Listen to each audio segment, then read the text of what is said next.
అందరూ ఊహించిందే జరిగింది. జరుగుతున్న పరిణామాలు చూస్తుంటే సీఎం రేవంత్ రివెంజ్ రాజకీయం మొదలుపెట్టారని తెలుస్తోంది. తనను జైలు ఊచలు లెక్కబెట్టేలా చేసిన వారిని ఏరికోరి మరీ ఎంచుకుంటున్నారు. అయితే ఇప్పుడు రేవంత్ లిస్టులో కేసీఆర్ పేరు ఉందని తెలుస్తోంది. ఎందుకంటే కాళేశ్వరం ప్రాజెక్టులో అవినీతి అవకతవకలను విచారిస్తున్న పీసీ ఘోష్ కమిషన్ గడువు ముగిసింది. అయినా సరే మరో 2 నెలలు పొడిగించింది ప్రభుత్వం. ప్రస్తుతం కమిషన్ గడువు పెంచడంతో అందరికీ అనుమానం మొదలైందే. అసలు సమయం ఎందుకు పొడిగించారో ఇప్పుడు చూద్దాం.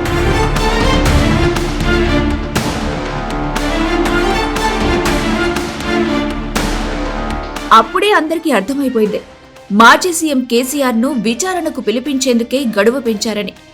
అందరి అనుమానాలను నిజం చేస్తూ కమిషన్ మంగళవారం కేసీఆర్, హరీష్, ఈటెలకు నోటీసులు జారీ చేసింది.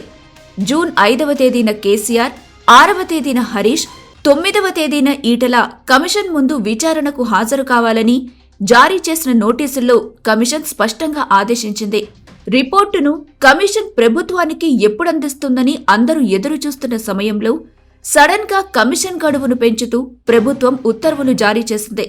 దాంతో అందరూ తెర వెనుక ఏం జరిగిందనే విషయమే ఆరాలు తీస్తున్నారు. అయితే నాటి పాలకులు కేసీఆర్, హరీష్, ఈటెలను విచారించకుండా కమిషన్ సబ్మిట్ చేయబోయే రిపోర్ట్ అసంపూర్ణంగా ఉంటుందని న్యాయ నిపుణులు అభిప్రాయపడ్డారని సమాచారం. ఏడాదికి పైగా విచారణలో కమిషన్ సుమారు 110 మందిని విచారించింది. ఇందులో సర్వీసులో ఉన్న ఉన్నతాధికారులు, ఇంజనీర్లు, ఐఏఎస్ అధికారులతో పాటు రిటైర్ అయిన ఉన్నతాధికారులు, ఇంజనీర్లు, ఇంజనీరింగ్ నిపుణులు, కాళేశ్వరం, మేడిగడ్డ, అన్నారం, సుందిళ్ల ప్రాజెక్టులను నిర్మించిన సంస్థల ప్రతినిధులున్నారు.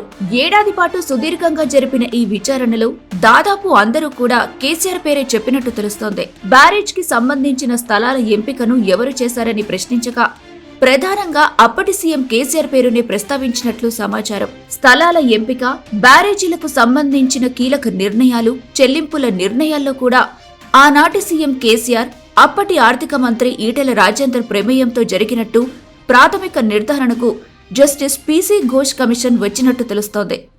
అలాగే కాళేశ్వరం కమిషన్ విచారణ దాదాపు తుది దశకు చేరుకుంది.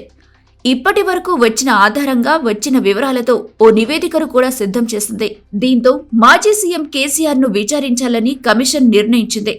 అందులో భాగంగానే కేసీఆర్ సహా హరీష్, ఈటెలకు నోటీసులు పంపింది.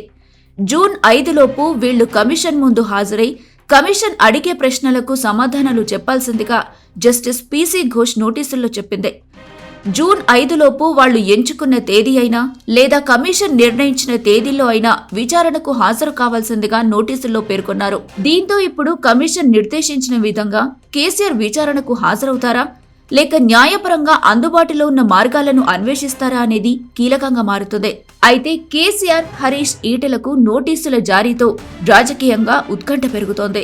దాదాపు 45 లక్షల ఎకరాలకు సాగునీరు అందించాలనే లక్ష్యంతో తెలంగాణ తొలి ముఖ్యమంత్రి కేసీఆర్ 1.47 లక్షల కోట్లతో కాళేశ్వరం ప్రాజెక్టును నిర్మించారు.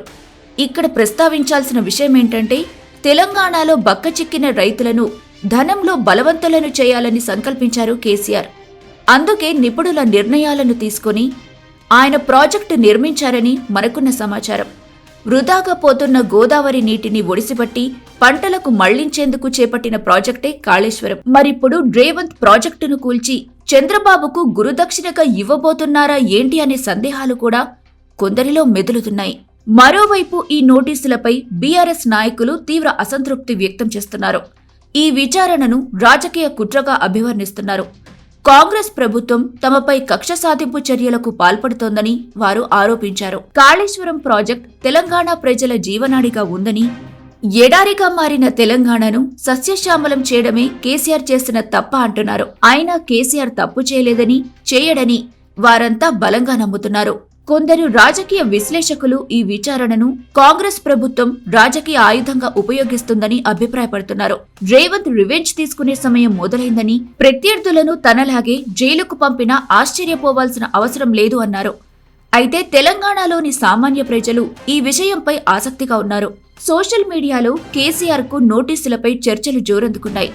కొందరు ఈ విచారణను స్వాగతిస్తుండగా మరికొందరు ఇది రాజకీయ కక్ష సాధింపు చర్యగా భావిస్తున్నారు. మొత్తంగా కేసీఆర్ కు కాళేశ్వరం కమిషన్ నోటీసులు జారీ కావడం తెలంగాణ రాజకీయాల్లో కొత్త మలుపు తెచ్చింది. ఈ విచారణ ఫలితాలు బీఆర్ఎస్ పార్టీ భవిష్యత్తును, అలాగే రాష్ట్రంలోని రాజకీయ సమీకరణాలను ఎలా ప్రభావితం చేస్తాయనేది ఆసక్తికరంగా ఉంది.